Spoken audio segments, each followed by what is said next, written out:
The new channel.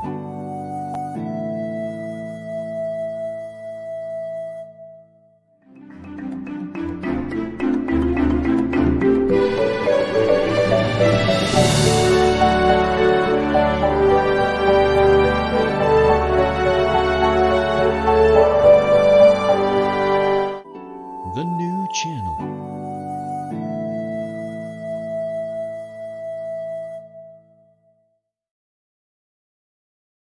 The views, opinions, and insights expressed in the following show are those of the hosts, producers, guests, and viewers. They do not necessarily reflect the position of the channel. Viewer discretion is advised. Hello, and welcome to the new channel. Here to help you to see the new you. My name is Dante Salamat, and this is The Home Buyer.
Okay, so good morning,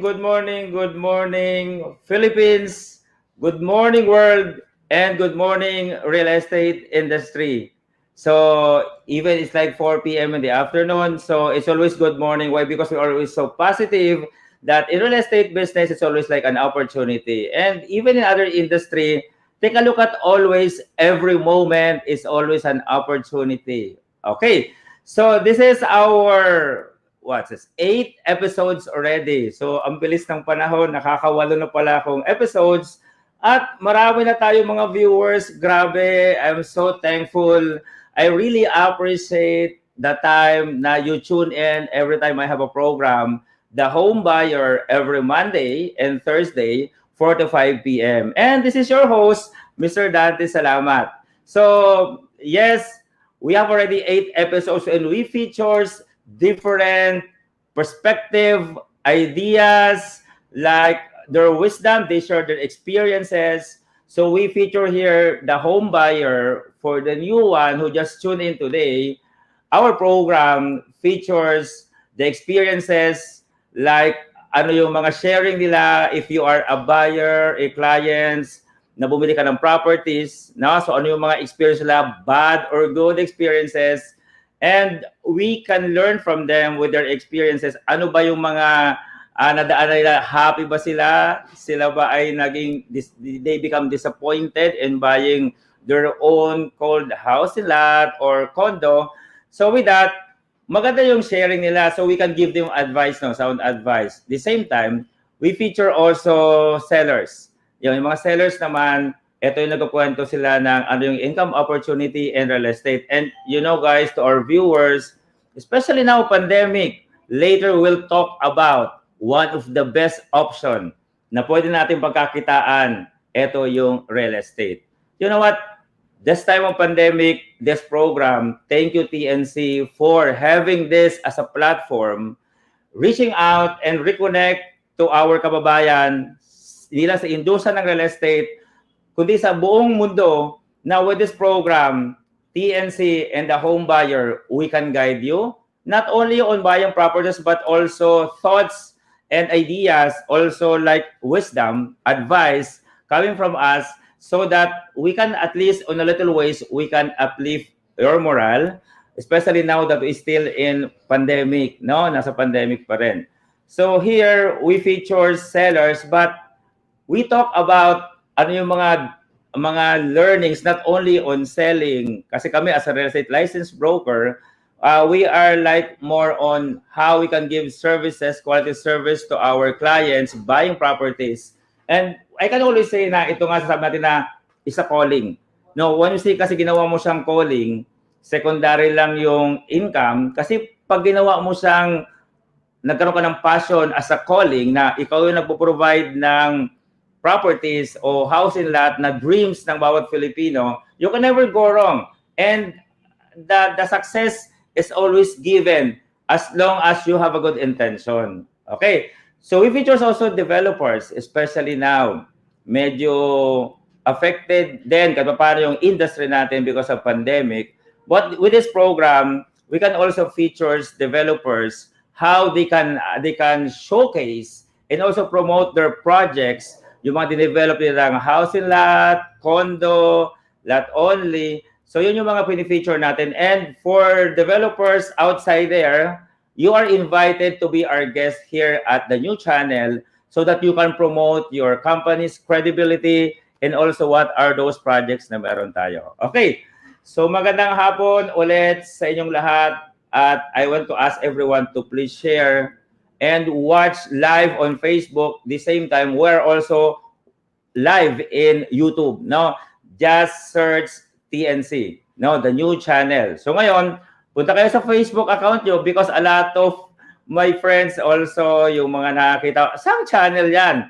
But you know what? It is not about channel, but easy for you to be like, reconnect being live today on my show. Just search on your Facebook, the new channel, and then automatically you will be part of our program live, no live streaming. Okay. So, paki-share na lang so that marami tayong manunood, maraming matutunan, especially now I have another very special guest that we're talking about remedies, no? Paano natin lalo ngayon, pandemic, medyo mahirap yung kitaan ng pera. And meron tayong monthly that sometimes, it's not about sometimes, but ayaw natin mawala yung mga pinaghirapan nating properties, no? Alam mo naman yung pagbili ng bahay, only few are fortunate to buy in cash, but most of them, they just like managing their income, buying properties through bank financing, pag-ibig financing, in-house financing, meaning longer payment was important. You have your own investment, you have your own condo, housing lot, even if it's a longer payment, what's important, na ilagay mo sa tama, valuable investment, yung hard-earned money natin. Okay, so batiin ko lang yung aking mga kasama sa Philippine Association of Real Estate Board, PAREB, sa lahat po ng mga members, dito nagkikita-kita, miss ko na po kayo lahat. This year, wala tayong mga conventions, local and international. I really miss that activities na meron tayo, the bonding moments. But what's important, we are alive and we can still manage our day-to-day. So yung ating buhay, very important. Ngayon nga, parang better na, di ba, na mag-ingat tayo. Yun lang kailangan natin. So all of us naman, lahat naman tayo naka-experience ng ganitong negative situation. Ang maganda dito, we fight together with this kind of crisis, yung COVID o yung pandemic na meron tayo. So I pray and I hope that God really like have the mercy na matapos na po yung ganito natin pinagdadaanan kasi nakakaawa din naman talaga yung yung mga lalo yung kitaan nila parang isang kahit isang tuka. Minsan alam mo naman, galing din tayo sa wala. Minsan naramdaman natin yung kawalan. We cannot blame them going out looking for survival. But again, at the end of the day, these things beyond our control, matter of what attitude we have to really react on this kind of crisis. So our attitude really matters a lot. No? Just be positive and at the same time, be happy. And take a look at the positive side, like, we are together, we are with our loved ones as one of the best strength. And for us to move on, always think that nandiyan yung mahal natin sa buhay. That is most powerful, compelling reasons for us to really move on and live our life and take a look at opportunities. Lalo ngayon, di ba? So, not only real estate, but also walang malls, no? Yung mga necessity, pagkain, ng mga pangangailangan, pwede mo siya ibenta online. Ang dami nagbebenta ngayon na online. Later, maybe our guest also one of the suggested niya, ano yung pwedeng pagkakitaan so that we can help to each other and we can augment our income para makatawid lang po tayo, no? Okay, so hi din sa mama ko, sa mga kapatid ko, sa partners ko sa PR Diamond Realty, at syempre sa lahat ng taga Cebu. Taga Cebu po yung ating guest ngayon. And aside from that, sa amin sa Bicol, hi. Marhay na aga sa mga taga Donsol, Sorsogon. Marami nag-tune in. And sabi nila, I am one of their pride in Donsol, Sorsogon. So nakakatuwa naman kasi they are so supportive. No? Miss ko na pumunta at umuwi dyan sa Donsol. Maybe after this crisis, pwede na magbiyahe. I will find time to visit you. And na-miss ko rin yung mga kamag-anak ko dyan sa Bicol. Okay, just tune in sa ating program. For the first time na mag-tune in ngayon, ulitin ko ulit, our program is the home buyer. So we features developers, clients, and also sellers citing their experiences on their perspective as a buyer side, client side, and also developer side. Okay. So, again, pa-share lang yung ating program bago natin ipasok yung ating guest, a very special guest. Pa-share muna para at least once nag-start na siya mag-share ng kanyang wisdom or maybe advice, maraming makapakinig at yung mga iba naman na-miss yung mga previous ko na na episodes. Just to recap, pag-usapan lang natin. Ang last week, meron tayong guest. Ang pinag-usapan natin yung legalities in practice sa real estate. Meron kasi tayong batas. Ito yung RESA Law or Real Estate Service Act Law 9646. So, what's this law all about? So, ito yung mga nagpa-practice na kailangan you are a licensed real estate broker or if you are a salesperson, dapat endorse ka ng licensed real estate broker sa PRC o Philippine Regulatory Commissions, no? So for clients, when you transact, you have to ask, are they a licensed broker or are they a salesperson endorsed sa Philippine Regulatory Commissions by a licensed broker? So that secured yung ating investment, no? So it's not about depriving income, but there's a step-by-step. Guest natin si Dr. E.G. Ong. So pagiging broker pala ngayon, gusto magtayo ng realty firm, you need to enroll on universities, schools, di ba? Universities, saka yung mga colleges offering Bachelor of Science in Real Estate Management. And when you pass the board exam, you will now become a licensed broker and you can put up your own realty company. Okay, so may penalty kasi. Ano yung penalty ng RESA law? Pag ikaw ay licensed broker and then salesperson na naka-PRC, meron din siyang meron siyang penalty once na. One of the example, malpractice. Anong best example na malpractice? You negotiate with clients and then you take away with the money, hindi mo siya niremit sa developer, so meron siyang sanction. So it's like 100,000 plus 2 years imprisonment. And then, pag ikaw naman ay illegal practitioners, double the sanction. Okay. Another guest we have is Attorney Ray Cartojano, also the past president of PAREB, or Philippine Association of Real Estate Board. We discuss about, especially now pandemic, ano yung solutions, ano yung tawag natin, remedies, no? Pag hindi mo na kaya mabayaran yung properties, you have the right. Once na nakahulog ka ng 2 years, you have the right to apply the Maceda law to have a refund of 50% of the total payment, principal payment. And 2 to 5 years yun. More than 5 years, there's an additional 5% additional, up to 90% refund. So meaning, pag nakahulog ka na ng more than 10 years, you can refund 90% of your payment. So that is your right. And at the same time, developers also, they have the responsibility on PD 957. Pag yung developer hindi niya na-deliver yung yung kanyang deliverables like clubhouse, swimming pool, and hindi sila naka-timetable, even the material used doon sa property, pwede rin na mag-stop payment ang client natin. So, parang they cannot force you to pay your monthly amortization. But, once yung developer na yun nabigyan yung deliverables, you are also obliged to pay the whole amount of what is due. Ano yung hindi mo binayaran. So, that is like asking also, as you're right, i-deliver nila yung what is due na kailangan na pre-promise ng mga developers. So, another one na napag-usapan natin with, ito yung former officer ng BIR, si Professor Sai de la Torre.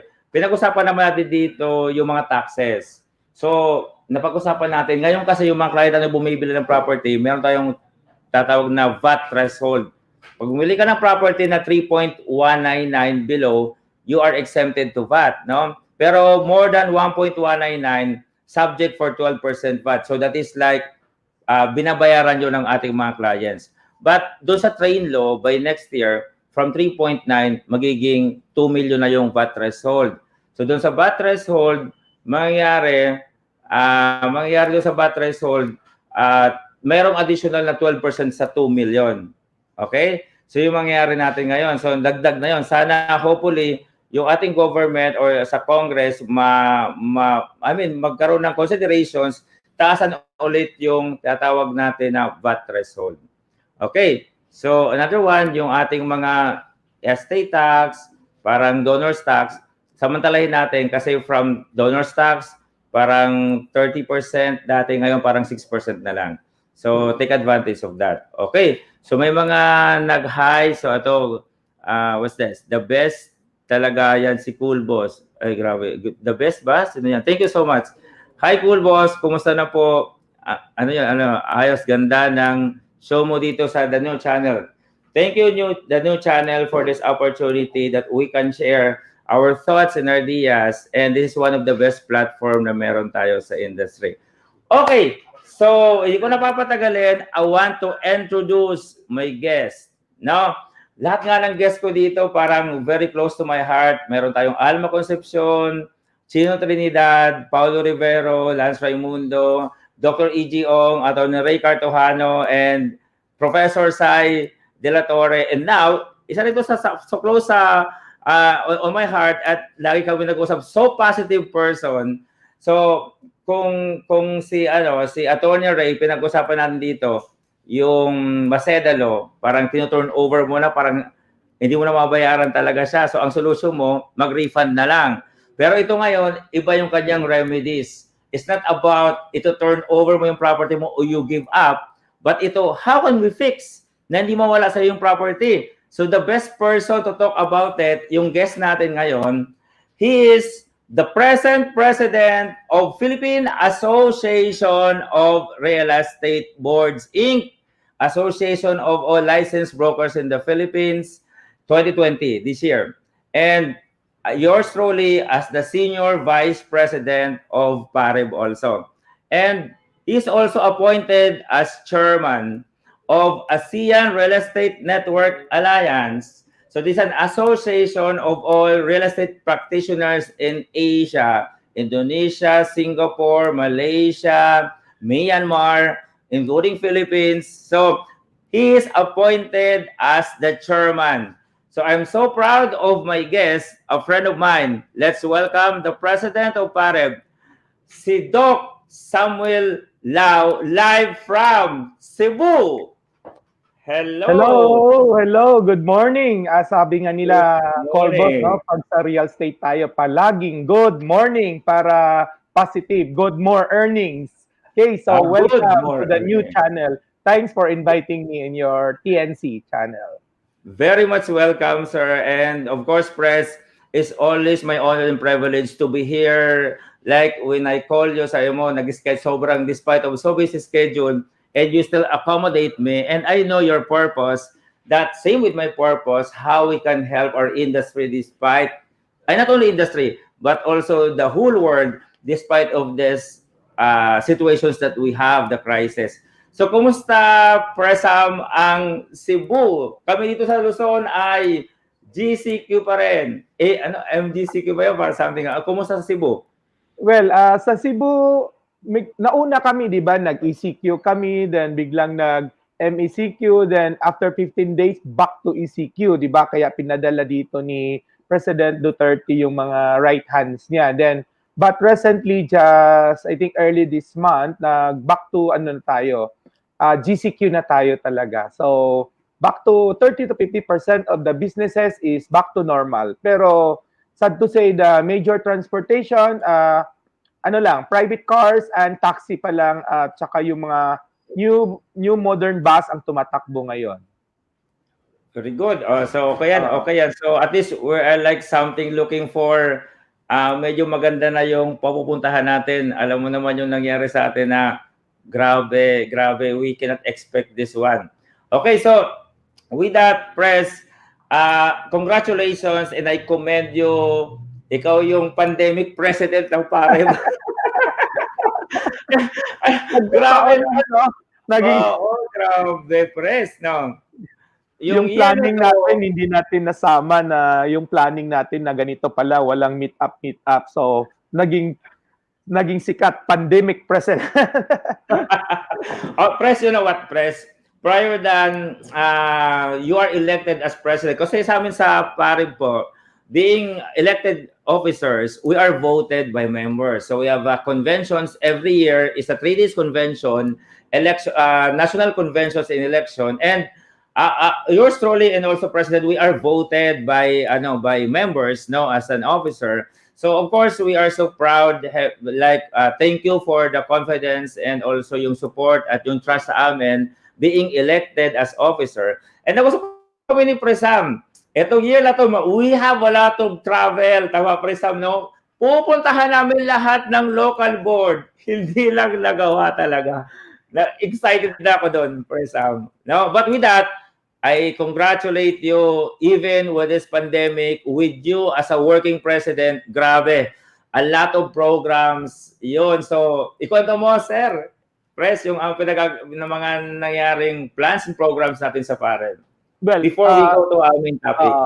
So sa Pareb po, nagkataon na due to pandemic, so prohibited we are all locked down, no? So with all the crisis natin ngayon, so we take advantage on the crisis that also all our members nationwide is in lockdown, naka-home base. Kaya maraming free time. So we launched on March. After a week of lockdown, we launched kaagad yung online Pareb Academy. So it's more into webinar, Zoom meeting, more on learnings, more on continued business networking we invite our fellow developers with our brokers para mag-continue yung business networking. So we invite mga specialists, mga expert in the industry to share their data-driven foresight about the future of our industry. So taking advantage, we have average 3 times a week live Zoom meeting that we open not only to our members but all to the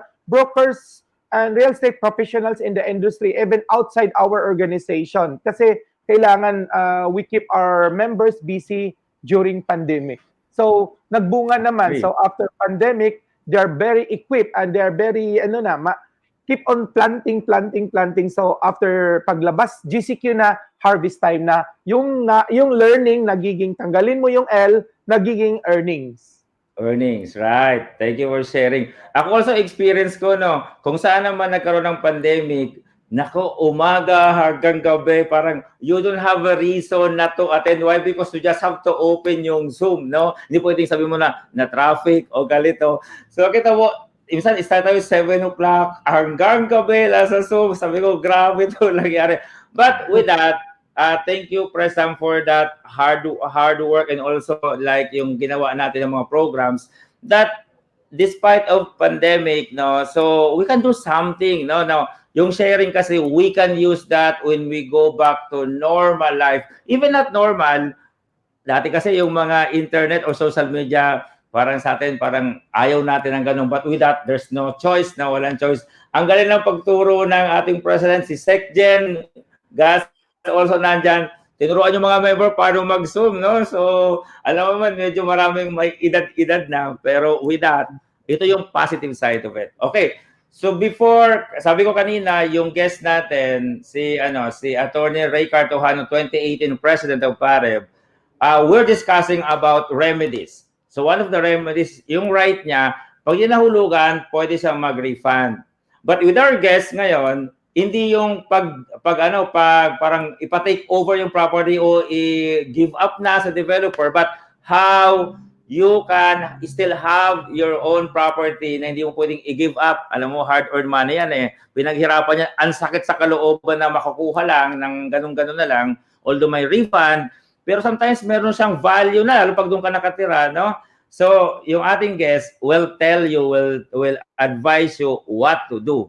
No? But before we have a discussion about the main topic pag-uusapan natin, let's pause for a while and I will ask our guest to be back, si Dr. Samuel Lam. Mag-commercial muna tayo. Thank you.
Okay, so back to live streaming the No Channel with the program The Home Buyer.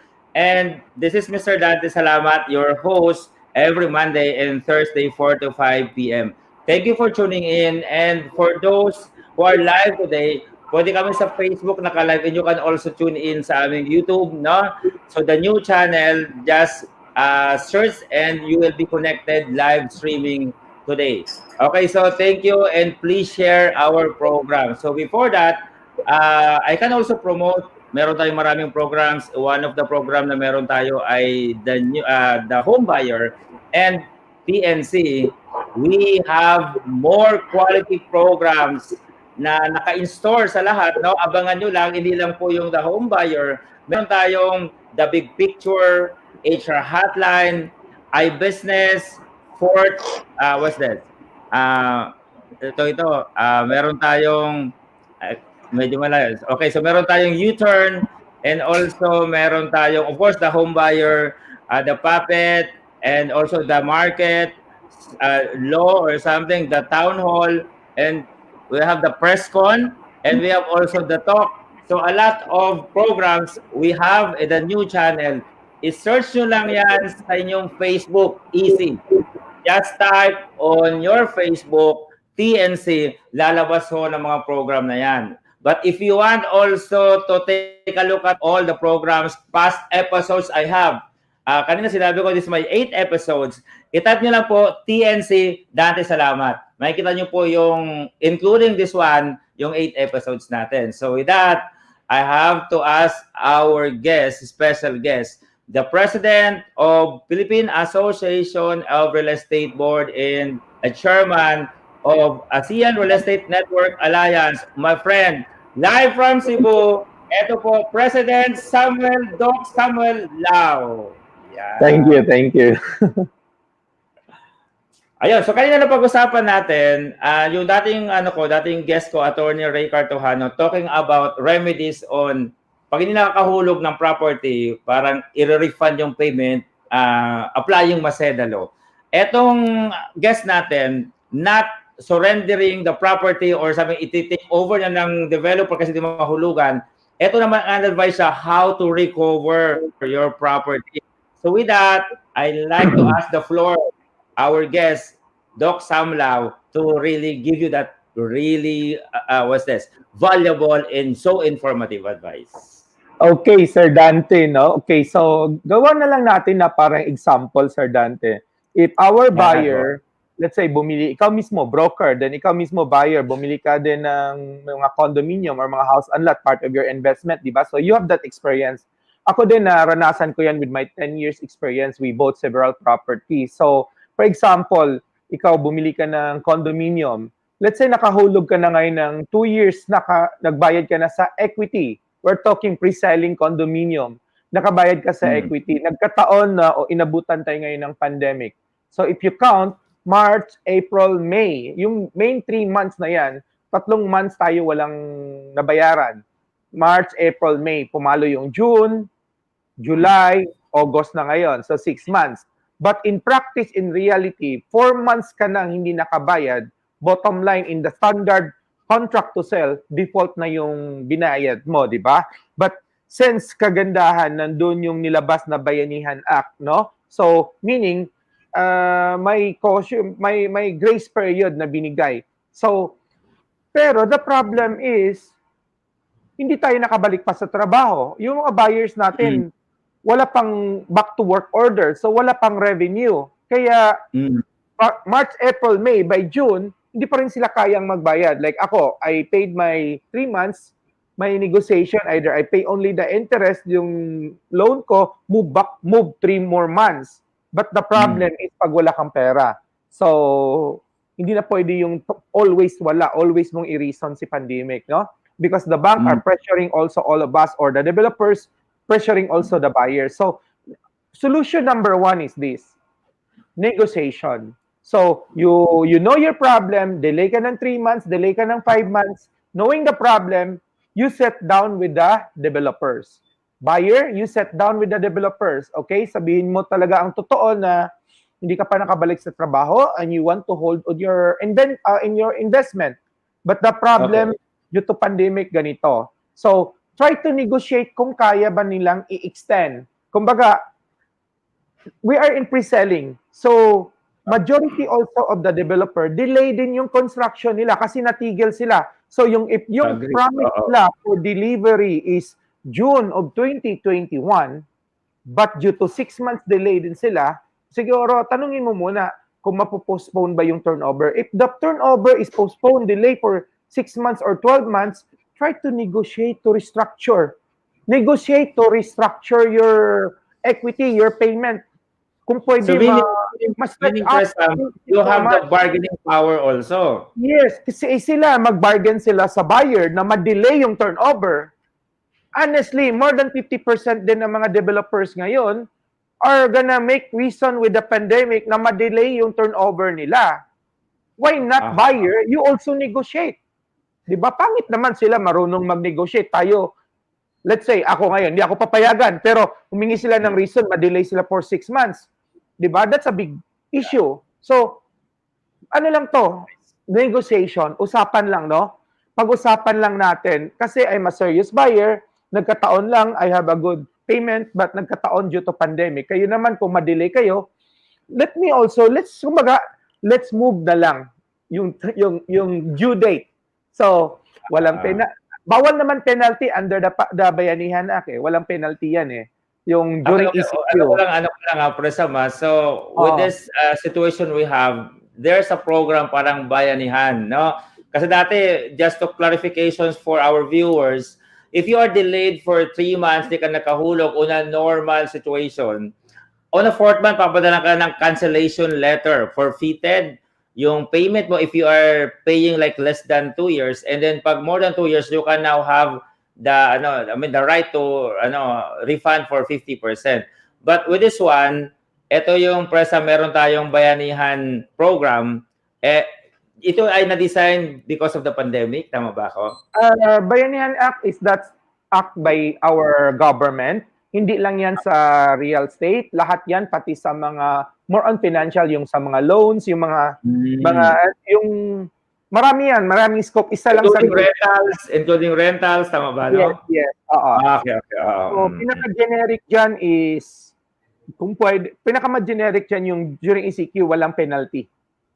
So, kung nag-penalty si developer, you can negotiate na wala yan. So, again, it's negotiation. Number 2, negotiate to restructure. Or, pwede, pag when you say restructure, let's say malayo pa yon. Let's say instead 4 years yun, di ba? Karamihan ng mga equity, 3 years, 4 years to build yan. So, kung medyo hindi pa kaya ngayon, magkano kaya mo? Let's say nag-amortize ka ng 20, ang kaya mo ngayon 10,000. So, you can restructure your loan na, pwede ba mag 10,000 lang muna ako monthly, then every 6 months may balloon payment ako, or every 12 months may balloon payment ako, or bago mag-turnover on my due date, last month of my 36 months, nandoon na yung balloon payment ko. So, you try to negotiate. Some developers, okay yan. So, as long pakiusapan mo lang. Now, worst, let's go to the worst scenario. Hindi ka talaga nakabalik sa trabaho and you're being one of those unlucky guy na natanggal, no? Sa trabaho. So, in limbo ka ngayon. So, dapat uunahin mo sarili mong needs than the property investment. So, yung sinabi naman ng past speaker natin, Maceda Law, papasok yan pag ang yung nahulugan mo is more on nasa 2 years ka na. What if ang case scenario natin dito is nasa less than 24 months pa tayo? So, we cannot avail the Maceda Law for that. So, anong pwede? Meron pa pong isang solution. Kasi contract to sell ito. Pwede mong ibenta yung rights mo as a buyer of that specific property. Let us say, hindi mo ng condominium, 2 million yan. Naghulog ka sa 30% na yan, o 20% yung nuhulugan mo ng 36 months. Let's say yung 1 year and a half mo, or almost 2 years mo, umakyat na yung presyo 20%. Yung value nagiging 2.4 na. So you can now, I can now sell my rights as a buyer for that. Hello, Sir Dante, I have a good opportunity for you. The value of that condominium now is 2.4, but I'll just resell it to you. I-assume mo na lang yung kontrata ko. 2 million lang yon. So, from pa lang, kita ka na 400. So, what is my objectives? Mabawi ko lang yung nailabas kong pera. Yes, Sir Dante. Ano yan? So, lumalabas, first, suggest natin to the viewers, no? So, meaning, parang you have to sell your right on the property. From dating binili mo ng 2 million and the present price now is 2.5, for example. So, the price is still 2 million kasi transfer of rights lang siya. So, meron siyang tubo na appreciation value of 500,000, tama? Doon sa bagong bibili. So, when I sell my contract to you, meron lang tayong babayarang what we call administrative fee to the developer, which is to be shouldered, of course, by the new buyer kasi binigay ko nga sa iyo at discounted, di ba? Kasi if bibili ka sa buyer ngayon, 2.5 na yung contract price nila ngayon. Pero if you assume my contract, yung nabayad ko doon na let us say 300,000, isauli mo lang, and then you continue my contract. And then you pay the administrative fee for transferring all documentation and new notarial, let's say 20,000, or some developer charge it 30,000. So, still nakakamura pa rin si Sir Dante as the new buyer of my condo. So, that's one thing. Legal po yan, pero may mga developer din po na may mga fine prints na bawal. Pero 90% pwede po yan. So, but depende again sa contract to sell kasi I know some developer, 1:100 baka nasa less than 5% lang yan, no? Na talagang may fine print sila na bawal mag-resell during contract to sell. Okay, so yun po, no? Ang discussion natin pagdating sa equity. Let's say, yung ibang scenario naman tayo. let's say, naabutan tayo sa pandemic, not with the developer, but with the banks na tayo ngayon or with the pag-ibig na tayo ngayon. Financing na. Financing na tayo. Kumbaga, nakatira na tayo sa unit or na-parent out na natin yung unit, no? So, na-turn over na yung unit. So, our concern is not with the developer anymore, but with the bank or with the financing institution. It could be public or private. Okay. So, again, the same story. Go back again to negotiation. Always negotiate. So, lahat naman yan, Tagalog, we can always stop everything, no? The problem. Alam naman nila itong problema na to. As long we face the problem, we address the problem, let's discuss how we can solve the problem. Ito lang kaya ko ngayon. So, let's go back to negotiation table. Again, let's go back to restructuring the loan. Ganun lang yan. Let's say I borrowed money to the bank for, let us say, 15 years to pay. Let's say yung monthly amortization ko, example, 30,000. Suddenly, nasa 10 years na ako ngayon, 5 years na ako nakapagbayad. Biglang nagka-crisis ngayon. Hindi ako nakapagbayad. I was advised not to default whatsoever, no? So, ang mangyayari dyan, I can talk to the bank. Oh, pwede ko naman okay, I can borrow money to update my interest, my loan, but I can request for restructuring. Ang kaya ko ngayon instead 30,000. Can I restructure it yung 10 years ko, yung 10 years ko gawin na ulit nating 15 years. Pwede ba yung kaya ko lang ngayon is 15,000 lang a month, half of my 30,000. So, we try to recompute, you talk to the bank. So, that's one thing, no, negotiate, restructure. Next, number 2, sir, pwede mo din let's say, I give you good example, no? Yung condo ko example. I have a condo which I've been paying for 15 years loan. I paid already more than 5 years. Yung balance ko is mga 1 million na lang. And then, ginawa ko, yung rate ko dun sa Bank A is 7.5% yon. But ginawa ko this time, pina-appraise ko sa kabilang bank, pina-take out ko sa just like the principal loan that I have in the first bank, yung 2 million. So, I got a cheaper rate of 6.5. So, yung monthly amortization ko from 18,000 nagiging 17,000, bumaba 1,000. But the point here, kasi na-approve ako ng 2 million, binayaran yung first bank ng 1 million balance ko, but na-approve ako ng 2 million, I able to pocket extra 1 million. So, during this crisis pandemic, nagkaroon ako ng extra cash na 1 million that I can use for my emergency fund to sustain for the next few months, or I can use the 1 million to start other business. Okay? So, I'm able to raise extra fund using existing asset ko na, yun, that's another strategy.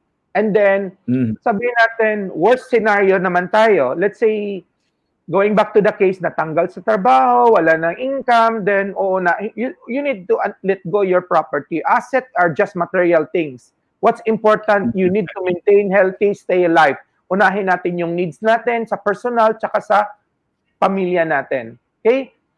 Ngayon, na default. Let's say the default ng bangko, pinadalhan ka, it's default now. Don't worry. Pag nag-default yan, you still have 1 whole year na redemption period, no? You still have 1 whole year redemption period. So, during the redemption period, okay, pwede mong ibenta yung property. Let us say, going back to the example, yung property mo dyan is, it's 3 million, no? So, ang gawin mo, na-default siya, ano ko lang itong tumatawag. It's okay. So, going back, no? So, you can always have the rights to resell. Don't worry, again, pag na-default, na-foreclose ng bangko, you still have 12 months to redeem that property. So, you are given the chance. So, you aggressive resell that rights. Ibenta mo yung rights mo yan sa iba. Ikaw magbenta. So, you have the 1 year redemption period. So, during that 1 year, pwede mong hanapan ng client na bago ulit. You have the opportunity or the chance enough time from somebody to pay it back, to pay back, no? Kasi sample, yung principal value na property 3 million, na-foreclose lang siya for the amount of 1.5. So, during the foreclosure plus legal, whatsoever, umabot ng 1.8. Kung may benta mo lang siya at the distress pa rin ng 2 million to 2.4, so may take home ka pa na 200 to 400,000. Again, bakit bibilhin ni Sir Dante? Because the price now is 3 3 million. But million. ko lang sa Yeah. iyo ng 2.5 because ang babayaran ko lang for redemption is 1.8. So I gonna pocket again 700,000. Okay. Minsan people lost that opportunity kasi gusto para nila, they're still searching for bigger profit. Eh, wala na nga foreclose na ngayon eh. Bottom line, ay balik lang yung money mo portion of it. So good advice, Presam. Meaning with this kind of situation, you don't have to take a look at the value niya kasi on this situation, parang you are already on a kung sa ano nasa bingit ka na, no? So okay lang i-dispose mo at a little income lang. Huwag ka tayong mag-wish ng sobrang laki. Importante maibalik lang yung portion, di ba? Kaya what is important, you can bounce back and once may pera ka na, buy another property. Ang property value is ano lang yan eh. Pag may pera ka, any property is mura. Tsaka, Presam, ang makomment ko lang dun, ano, hindi pwedeng bayaran yung stress na dumarating sa buhay mo. Di ba? Okay, Oo, parang ayaw mo i-dispose yung stress mo, grabe. Sabi nga nila, if that property is for investment, huwag kang maging emotional attached.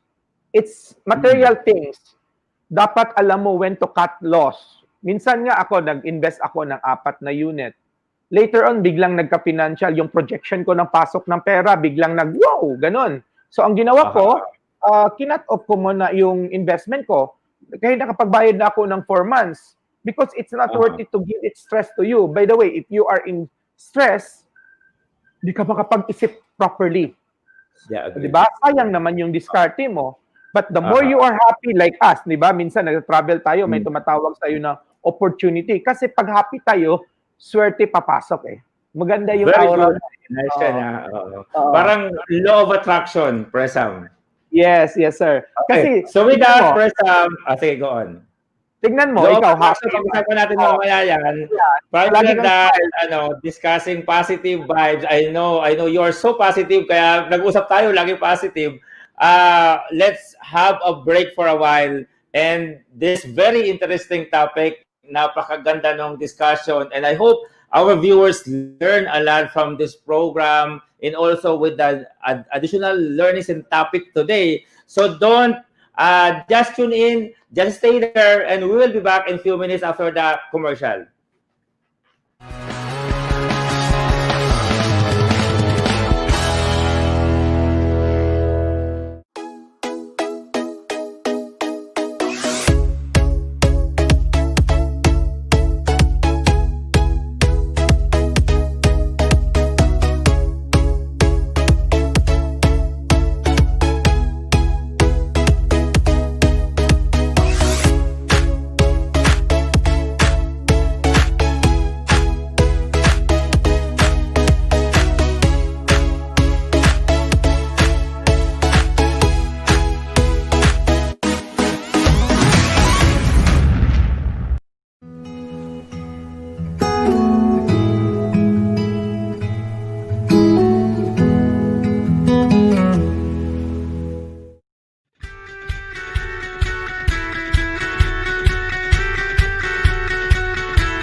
So back to live streaming, the new channel, and this is the Home Buyer Program with your host, Mr. Dante Salamat. So before we ask our guests to be back again, there's like a very important announcement. Okay? Yan. So we have an announcement with regards to pandemic, no? Okay, so Blood Sparks for Life. So the new channel, together with SG COVID-19 survivor, urged public to join blood donation drive to address shortage in time of pandemic. Members of Centilla Juris Fraternity who survived the COVID-19 diseases have been religiously donating convalescent plasma ever since their recovery to help COVID-19 patients. And the prevalent situation they have been hearing firsthand is the scarcity of blood supply due to lack of donors.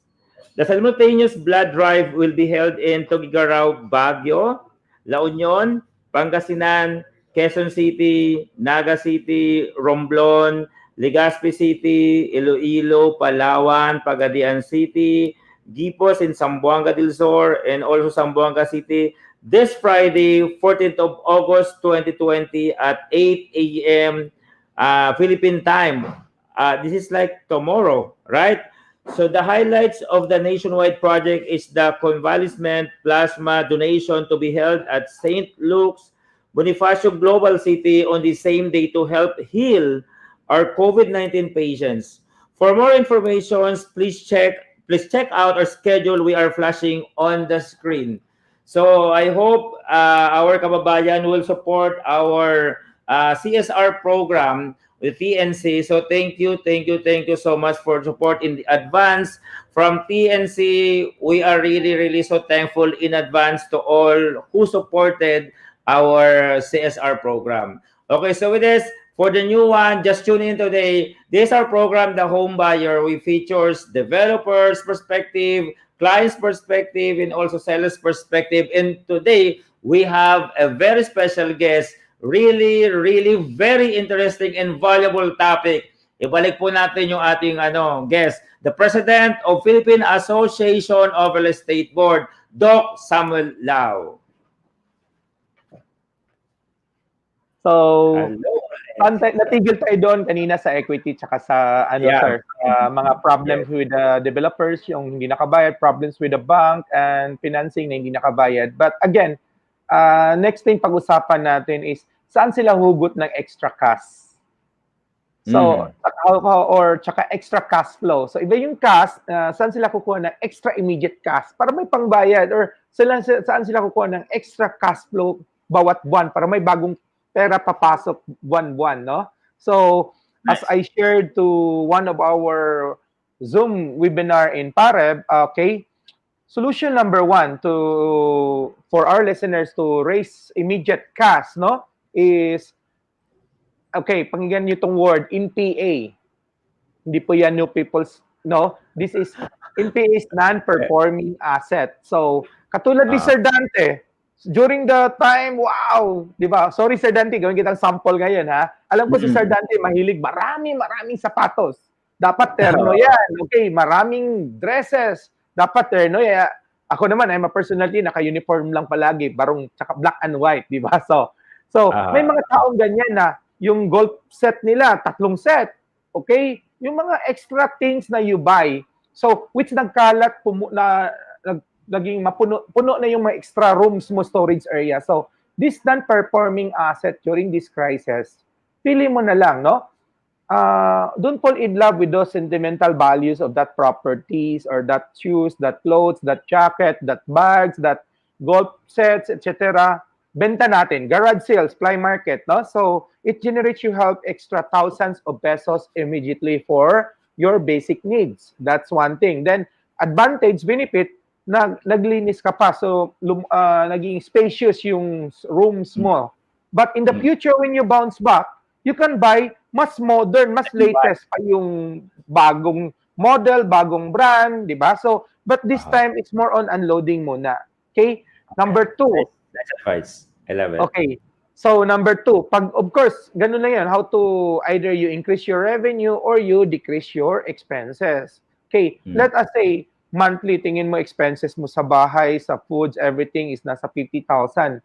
But if you try to have a complete list ngayon of your needs and your wants, mabigla kang, lahat pala yung mga nilista mong needs, akala mo needs na dapat bilhin every week para sa bahay. Yung iba pala is hindi part of your really needs. Ito yung mga extra wants. Extra Oo. wants mo lang. Sa necessity, no? Kumbaga, pwede naman siya na wag lang muna ngayon eh. Pwede naman. So, yun lang, no? So, instead of 50, baka mabawasan, maging 40 na lang yung expenses mo sa bahay for basic foods, everything, no? Or baka maging 35. So, pwede natin itigil muna. So, be more specific now. Kumbaga, when you go to supermarket, dapat kumplito yung listahan na in advance para sigurado. So, that address, kasi pag yung emergency funds mo, let's say 50 a month, then meron ka pang 300, that will survive you 6 months. Pero pag na-cut mo ng 30 na lang, so yung 300 mo, instead 6 months, magiging prolong pa into 10 months, di ba? Malaking tulong yun. Oo. At saka hindi pa natin alam kailan titigil itong crisis na to, itong gamot, hindi pa yan dumating, no? So, we need to stretch financially. Okay. Now, how to raise extra... Thank you, Presam, ha. Ako kasi pag nag-grocery, dampot na ako ng dampot, walang listahan. So with your advice, I will make a list before ako pa nag-grocery. Kasi ako parang wala eh. Punta doon, dampot, kung ano na lang.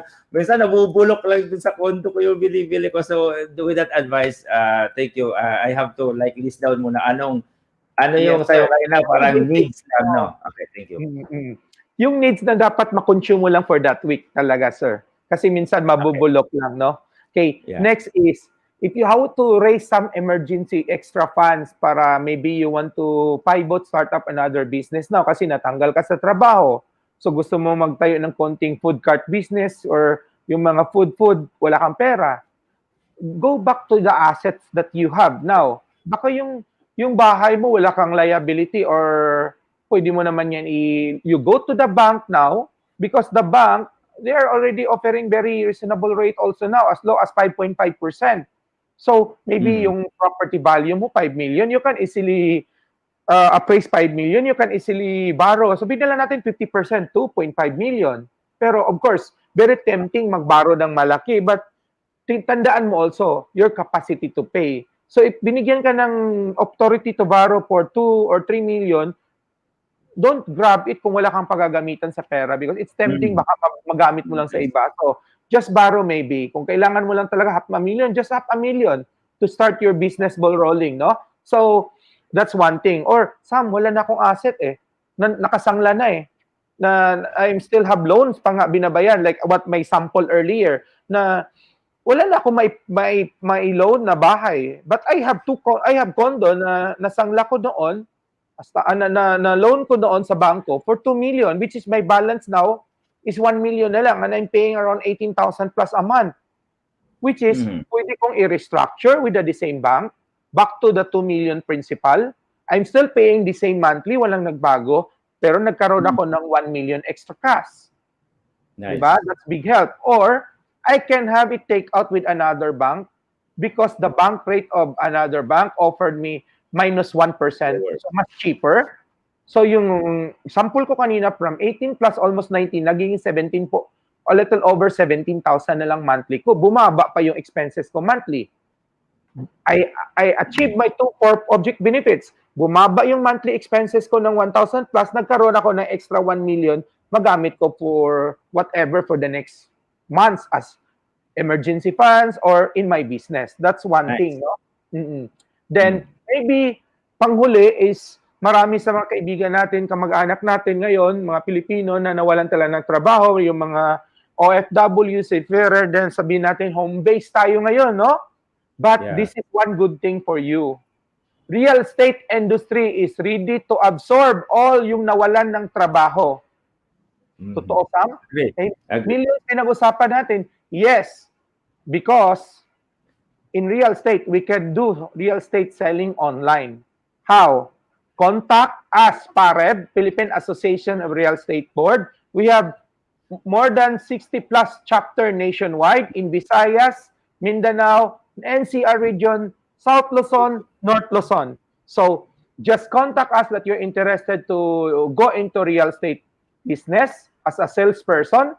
Then we will refer you to our nearest local board. If you are from Davao region, we refer you in a Davao chapter. If you are from Sarangani, Jensen, okay, we refer you in Sarangani. So, anywhere, meron kaming malapit na chapter. Okay? So we endorse you there. May mga broker kami doon at saka may mga partner developer. They will interview you. If then pag-usapan nyo na lang basta we are willing to endorse you if you're interested. Okay? Agree. It's not Yes. just a part-time. It's a serious business. Totoong income. Kaya nga sabi ko, real estate business gives you real income. Income. Real income. For some, yung income natin really huge and lucrative. But if you learn this and you are an expert, ma-recover mo agad yung mga pinagkakautangan mo, babayaran mo. What's important, kahit anong industry naman, kailangan sipag, kailangan galingan. Diba? Yes. Example natin, sabi nila, ay, hindi nga ako marunong magbenta ng mga million pa. Don't worry. Okay? When you start up as a salesperson under a broker, hindi mo trabaho kaagad magbenta. There is a stepping stone. May training program. Tuturuan ka ng developer, tuturuan ka ng broker mo. Yung unang-una mo is more on leads generation, prospecting. Pag may prospect ka na, call your broker will show you, coach you, mentor you, paano mag-setting of appointments, showing of properties, handle the presentation and closing. Your job, observe. Yun lang, no? Kasi yung 5% commission, hati naman kayo dyan eh. Yung startup, usually you get 2.5 to 3% commission, so may override si broker. Of course, license niya yun, tsaka siya nagtrabaho, lisensya niya, everything. Tsaka, nandyan din si developer to provide you all the basic project orientation, project training, materials, everything, documentation. So you have nothing to worry. All sponsored for you. For free pa yan. Okay? So ngayon, that answer may kuan, hindi mahirap magbenta ng 2 million condominium, 3 million condominium because pinag-usapan natin that is retail. Ang binabayaran natin dyan, 10 to 20% down payment, which is usually, let's say 2 million, 10%, 20% down payment payable in 36 months. That is less than 10,000 a month. A month. At the end of the day, there's still people wanted to buy property. Hindi naman lahat affected eh. Prior to pandemic, may mga tao din na nag-ipon na willing to buy. One of our colleague, di ba, Sir Dante, maybe you're soon to invite this guy, di ba, nakapag-close nila ng 300 million sales just in 1 month. After just month of June. So meaning, may crisis ba? Agree. Ang mindset natin, puro crisis, kawawa ka. Crisis talaga ang pocket mo. Pero ang mindset mo, moving forward, how to bounce back with crisis. Itong taong to, during crisis, naganda sila paano magiging virtual lahat. Yung yung marketing, yung training, yung hindi na showing kasi nag-record na sila, 360 na yung virtual tour. Virtual tour na sila. Yung 300 million sales book on June, 80% is everything, no actual viewing. So kung nakaya ng mga ahente, ng mga tao, ng mga broker na ito, bakit hindi kaya ng iba, di ba? So itong kagandahan, let us say na lang in a 4 million that 5% is 200. Let's say naghati kayo, you have 100 for that, yung 2.5 mo. Let's say yung 100 mo, let's say divide 36 months, pro rata. 100. So parang may, tama ba? Parang may mga 3,000 ka a month. Or let's say next month, one sale only yun. We're talking on one only unit transaction. One unit, for the next 36 months, may 3,000 ka na. What if next month naka-close kayo ng dalawa? So that is dalawang 3,000. So 9,000 na monthly mo. On third month, naka-close ka ulit na, sabihin natin, dalawa. Additional dalawang 3,000. So may 15,000 ka na a month. Diba yun pinag-usapan natin? And again, if you join our Pareb real estate industry, don't worry about how to sell because once you're entry level pa lang, ang ituturo ng mga brokers sa'yo is more on online marketing. How to get prospect leads. Online na lahat ngayon, Facebook na lahat ngayon. Pero please be guided with all our chapter nationwide, all our brokers. Huwag po kayong mag-join na parang networking lang na kaya niyo yan. Hindi po pwede. Dapat lisensyado po tayo. Okay? I need to welcome all our local boards na lang. No? In Visayas, if you are from Visayas, meron tayo sa Cebu, Cebu North, Cebu South, Mandawi, Mactan, Ormoc, Samarliti, we have in Ormoc, we have in Tacloban. Negros Peninsula, we have in Dumaguete, Bacolod, Iloilo, Capiz, Aklan, yung Boracay. Bohol, of course, wag ko makalimutan. Okay, in Mindanao area, start from the north, meron tayong Jensan Sarangani, Davao, South Cotabato, Zamboanga, Iligan, Dipolog, Dapitan, Cagayan, sa gitna, Malaybalay, Bukidnon, Butuan, and Surigao. So, ikot na yan lahat to represent. Of course, in Luzon area, all major city in Metro Manila, nandyan in CR region, all key Yeah. city in the South Luzon, all key North. cities and province in the North Luzon. Yes. So, Uh, which is you are also before a vice president South Luzon, now you are senior vice president of PARED. So again, if you lose your job opportunity, businesses, try to do real estate as your pivot business. We will teach you how to run your real estate business through partnering with para brokers nationwide, home base. Kahit nasa bahay lang po tayo, we can do this business. Walang puhunan. Ang aming puhunan pa rin, table, magandang laptop, stable internet, yun lang, no? And Saka yung start time. to learn to Time learn. nila. Okay. the Oo. return investment, the Commitment to time. make money. Tsaka, commitment to make money, lagay nyo na lang sa onboard screen, what is your reason why you're gonna do this? Lagay mo yung litrato ng pamilya mo sa harapan mo every time you're Compelling facing reason. if everything you're facing your laptop sa itaas, hindi nakita ng Zoom, nakita mo yung reason why are you gonna do these things. Again, Okay. we are here, Pared, in partnership with other organization like RIBAP, RIBA, Enria, Pelres, sino pang nakalimutan ko, Enria, nandyan si mga developer partners natin, OSDAP, SHEDA, REBA, PIABC. Forget if I miss something, no? So, nandyan lahat yung mga energetic PRC, PRB rest natin, no? Lead by Madam Ophelia, chairperson natin. And of course, to all our active officers in national and local board chapter. Again, and to all you, Sir Dante, thank you also. So again, that's my message to all our TNC listeners. No, kahit nasa abroad kayo ngayon na nawalan ng trabaho, we can still do business online. Yun lang, Yes. just contact, Google nyo na lang, search nyo na lang Pareb. Meron na po tayong representative and just PM us, message us, or you message Sir Dante here in TNC. Yes. We refer you to the nearest chapter where you belong. Thank you po, Sir Dante.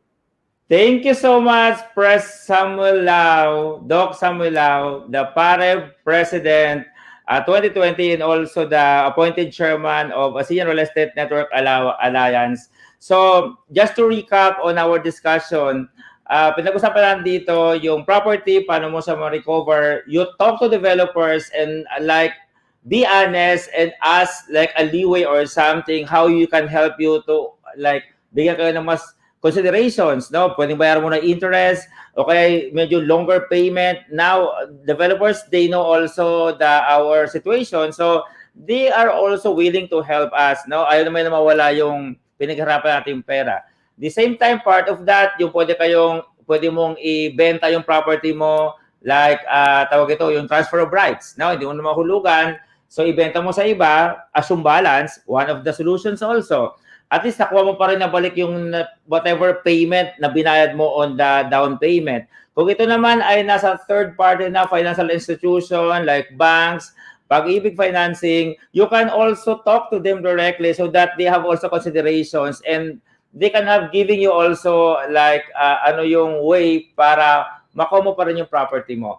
And again, less expenses. Hindi lang sabi ni Presam, hindi lang yung ating wants, but we identify ano yung mga needs natin. So we are running out of time. Again, grabe yung pinag-usapan natin. Bitin yung time.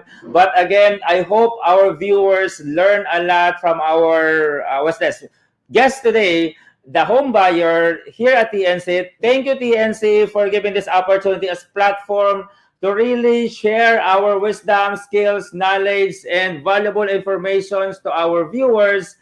And today, I have to say, goodbye, just for now, not forever. Always be safe. Thank you again to our guest, President Samuel Lau, live from Cebu. I really appreciate your time and effort. And hi again to all our PARIB member. And this is Mr. Dante Salamat, your host. I'm also the Senior Vice President of Philippine Association of Real Estate Board. My friend, Presam, thank you and ingat regards sa mga taga Cebu. God bless everyone. Bye-bye.